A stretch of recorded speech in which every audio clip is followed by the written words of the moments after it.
Welcome to Teal Table Talks. Join us around the table for an in-depth and behind-the-scenes look at Soundscapes and the community we serve. I'm Carol Minter, Executive Director at Soundscapes, and my special guest today is Ciara Baker. She is our Level 1 Director at Soundscapes, and actually, no, it is after July. She's our Level 1 Supervisor at Soundscapes. We're going to talk more about that in a little bit. But I actually have a lot to talk to you about, and I just want to start, though, with talk to me about how did you first get excited and involved in music? Has music always been a part of your life? Yeah, actually, I have a musical family. Like, my grandmother, she has like 12 to 13 siblings, Oh, wow. and they're all musical. Like, my grandmother, she could play the piano, the organ, and we had a piano in the house, and then my mom, she can sing, my aunts. So I've just come from that background, and we were at like family reunions, my uncles would always burst out in a song, and they can sing like all types of ranges. So that was my favorite growing up. So I've just always loved music because it's just surrounded me. That's amazing. I love that. So did your family play music together? Did they perform together or anything? Or is it just kind of more at family things? It was mostly, they sing together at like church and stuff, but never in a situation where they were like in a band and we were like going to see them. It was just more so, we're hanging out and then, music is on, they'll start singing, or it'll be a cappella, stuff like that. So That's great. Yeah. So you make music outside of Soundscapes too, right? Yeah, when I have time, because I'm a mom and of course a wife, and those duties kind of take priority a lot of times over the creativity, although it's so important, that fills the tank for me a lot of the times. But it's cool, though, because what I get to do for a living, lifestyle-wise, I still get to be creative in the work that I do here at Soundscapes. Yes. So that definitely fills my tank. So I get to still be creative. But I haven't, written my own music and stuff in a long time, which I miss. And I feel like at some point, I'm going to have time to, do it. But right now, I'm just at a different phase in my life. Sure. Yeah, that makes sense. Well, let's talk a little bit about Soundscapes. So you've actually been here longer than I have. I think I've been here 5 years, and you were here when I got here. So how long have you been at Soundscapes? Since 2016. Wow. Yeah. That's awesome. So how did you find your way here? So I graduated Norfolk State University, and, I got music degree, and when I graduated, I didn't have a music job or anything. I just had my son.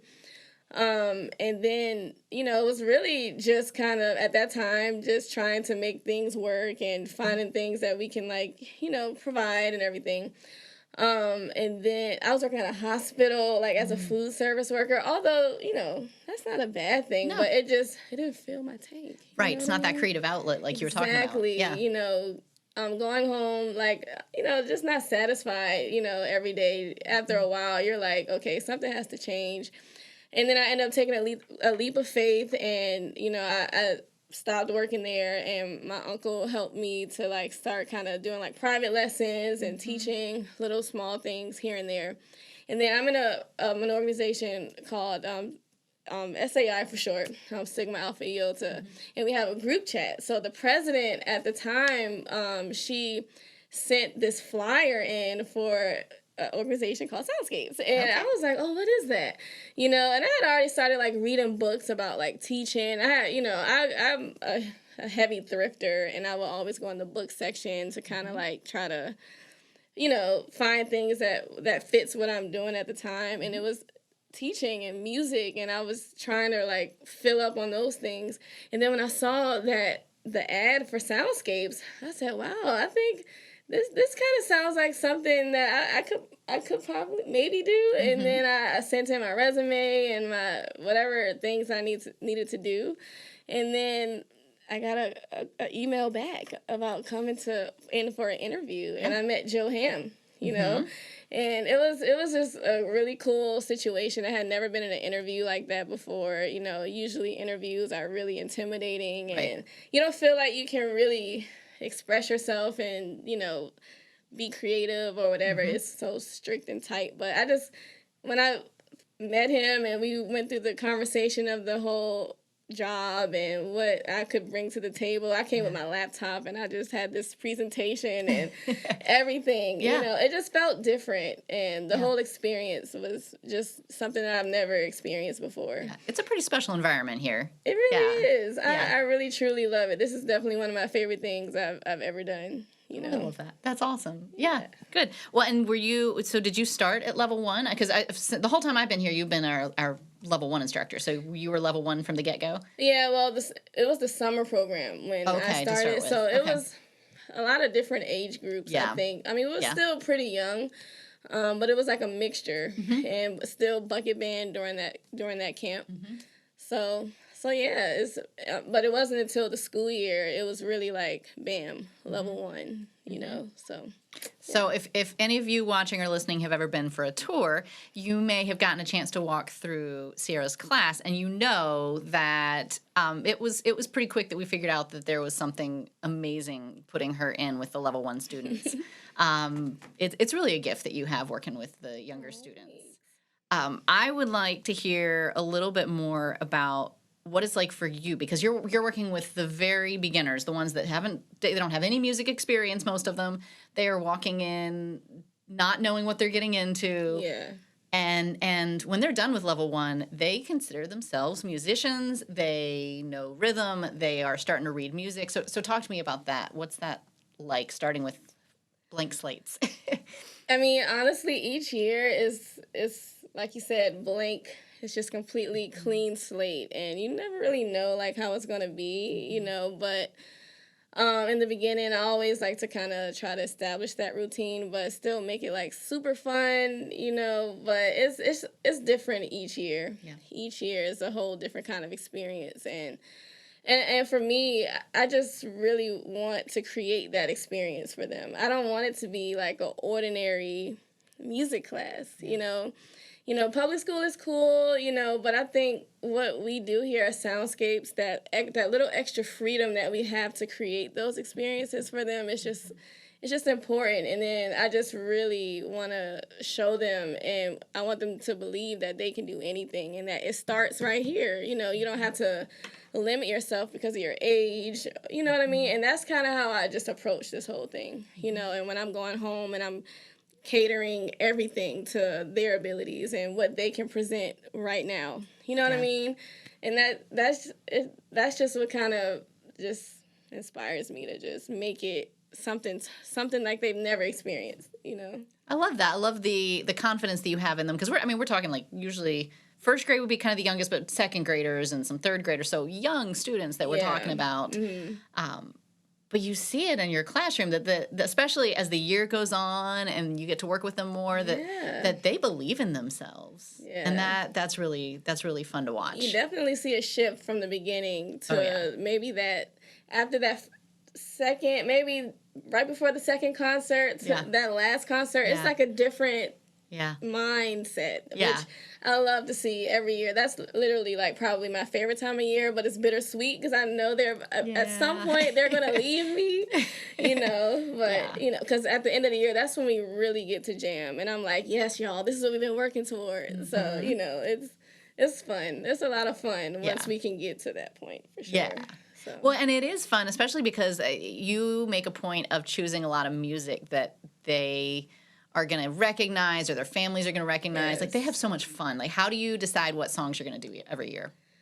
Well, I mean, a lot of times it's getting to know them to kind of see what they like, and I like to also just keep in mind the families and what I know, like, they might recognize, and they'll sit in their seats with their phones like, yeah, you know, I love this, you know, and that's, especially with level 1, it's really about, like, hooking them in, like, you know what I mean, keeping them here, getting them to stay, and getting the parents to really understand, like, what it is that we do here, because their goals in mind. You know, we want them to see things through. We want them to just have a good time, you know. So I always keep those things in my mind when I'm thinking about music. And then sometimes it's even me just kind of playing around with, like, my equipment and just feeling it out. And it may not even sound like the actual song itself, but it just kind of feels good. And I'm like, this feels good to me. I wonder how it'll feel to them. And then I'll present it to them, and then sometimes they're like, ooh, all right. And then we just kind of take it from there and we build, because it never stops there. It's always like, okay, I need to go home. I need to add this. I need to take this out. I need to, it never stops, honestly. Yeah. So, yeah. That's great. Well, I am really excited about this upcoming year and the year after, because so you've been in the level 1 classroom for a while, and you are actually shifting roles now. So you're going to be our level 1 supervisor. Yeah. So the background to that is that, we're heading toward having a Soundscapes hub where we're going to be bringing students to us, which means the goal there is to have level 1 students in schools around the community, which means lots of different level 1 instructors, and you're going to be helping us to build that, which is exciting. What are you thinking about? Like, what are your ideas for your new role as level 1 supervisor?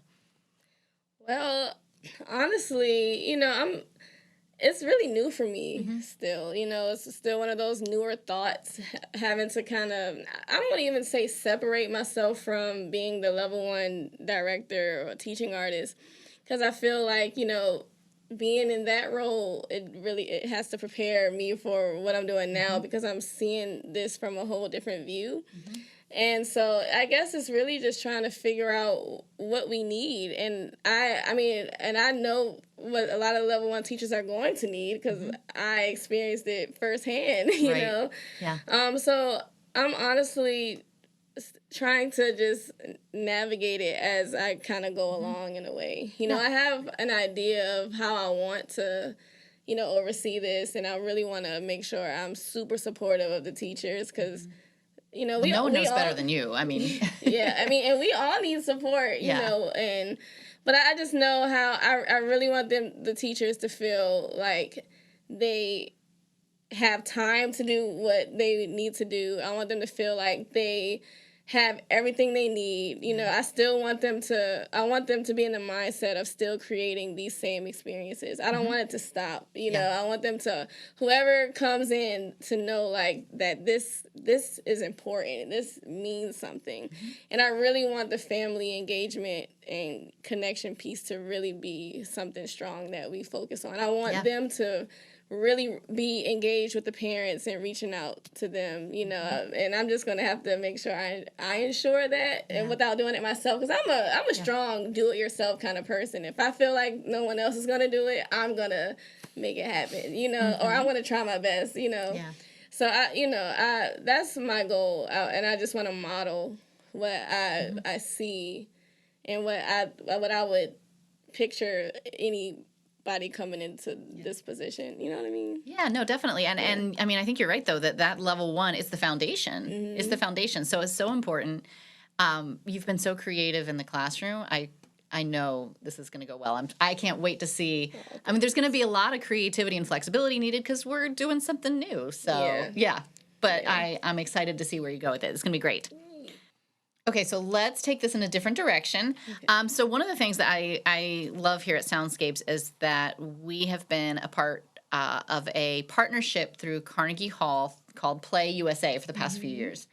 And part of that is we actually get to participate in trainings and go to some in-person trainings, some in-person, what they call convening. Yeah. And Ciara has actually been our representative, our teaching artist representative for PlayUSA. So I just want to hear a little bit about your experience with that program, because you've actually taken 2 trips as part of PlayUSA this year. Yeah. So the first one was in the spring up to Connecticut, right? Yes, we went to Stanford, and that was really cool. We went to visit another program. They're called In Tempo.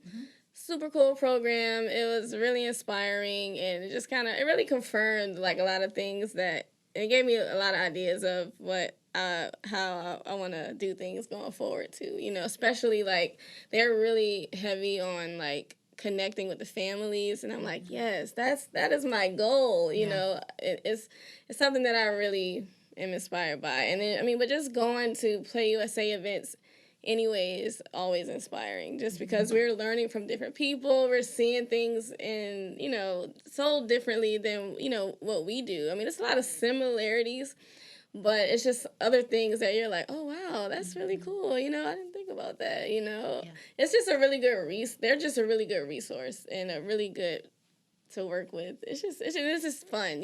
I've never flown on a plane before, like since I was a kid with my mom, but as an adult going on a plane and being flown out to these events, it's just a really good experience. I'm really thankful Okay, for most of the flight was a good experience. Maybe not the ending of it. Oh yeah, yeah, because we definitely got home a lot late that night. We got stuck together in the LaGuardia airport for, was it like 8 hours? Yeah, because our flight was supposed to be at 2:45. Yeah, and we didn't leave till 10:30. Anyway, that's not the best part of the experience. What was cool and totally made that even worthwhile was we went to the PlayUSA convening in June, and that's a really cool opportunity. I agree with you completely. Just being in that room full of all the other music educators from across the country. It's so amazing the way Carnegie Hall brings everybody together, and to be in that space. Yeah. I learn a lot, but I also just come away really inspired by the work that everybody's doing. Definitely. Yeah. It's really cool. I remember it was like a art therapy kind of session. Yeah. And I was sitting there thinking, like, how can we do this in level 1? I kind of see, like, we come into the classroom and we start like with nice little easygoing vibes while they're just kind of drawing while we get set up, because it's always that thought of like, I'm setting up, what are they going to do? What I mean? So it's just a lot of cool takeaways from just visiting places like that and meeting new people and networking. So it's really cool. Yeah, definitely. I'm grateful we're a part of that, and grateful that you have been a representative in bringing that back then to the rest of the staff. That's been cool. Yeah. Great. Well, we always end every one of these Teal Table Talks with the rapid fire 4. Oh, okay. So it's the same 4 questions I ask everybody. Okay. I promise they're not too hard. Okay. So, number 1, what is your favorite instrument? Guitar. Nice. I love the guitar, especially electric guitar. Cool. Do you play? Good. Yes, I do play guitar. Nice. I love it. Okay. What is a memorable recent concert that you've attended? Recent. Recent-ish? Recent-ish. Well, I mean, I did go to a parade today when my son played. That was super cool. Carlton, actually, my husband, he actually jumped on the bass drum. Nice. And paraded around with them. And it's always cool when Carlton and CJ can, like, play together. Yeah. I don't think Carlton has been to any of the performances this year, so it was really cool to, see them together. But I have other memorable concerts that aren't recent. Okay, what's a memorable not so recent concert? Okay, level 1. I remember one year we performed Let It Snow, and that was my absolute favorite. It just felt so good, and the kids really enjoyed it. Like, we started with the song that I wrote as kind of like a warm-up sound check, and that just kind of set the vibe. And after we finished that, and it just ended so good, the audience received them so well, and it was beautiful. But then when we did Let It Snow, I had like a soloist, and we went into this change in the music, which it was just so beautiful, and I will never forget that. And then that year was when I had like my all-star group. Of course CJ was in that group. It was Carlton Moran. We had this young lady, Aaliyah, Tori, Kyla, Jontez. Like, they are forever be my go-tos. Forever. And it was just having them in each concert. Like, we did the gala, we did Superstition, and they loved They loved it. Anytime I could see it on them, and it's just amazing. That's great. So, yeah. What was your dream job as a kid? I mean, music has always been like something I've always wanted to be a part of. But I guess outside of that, like, I remember telling my mom, I want to be a chef. I want to be a scientist. Yeah. I want to be an architect. I remember... So just one of each.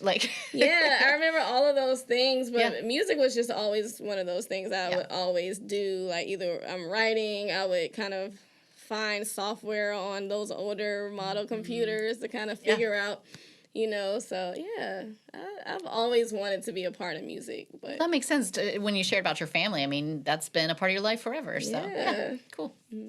If you had one magic wish for Soundscapes, what would it be? Wow. Magic wish, no limits. Magic wish. Let's see.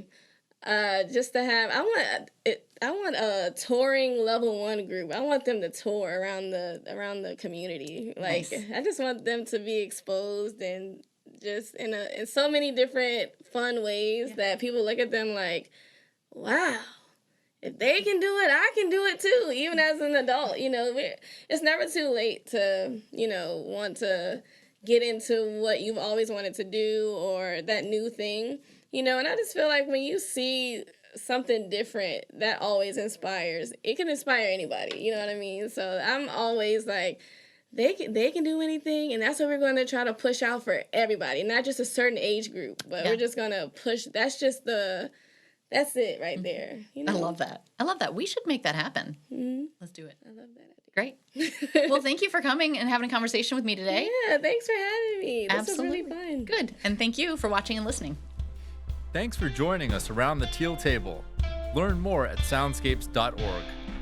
Soundscapes is supported in part by the National Endowment for the Arts, Virginia Commission for the Arts, Newport News Arts Commission, Carnegie Hall through the PlayUSA program, LA Phil through the Partners in Music Learning program, D'Addario Foundation, Town Bank, the Bernardine Franciscan Sisters Foundation, and the City of Newport News. Learn more at soundscapes.org.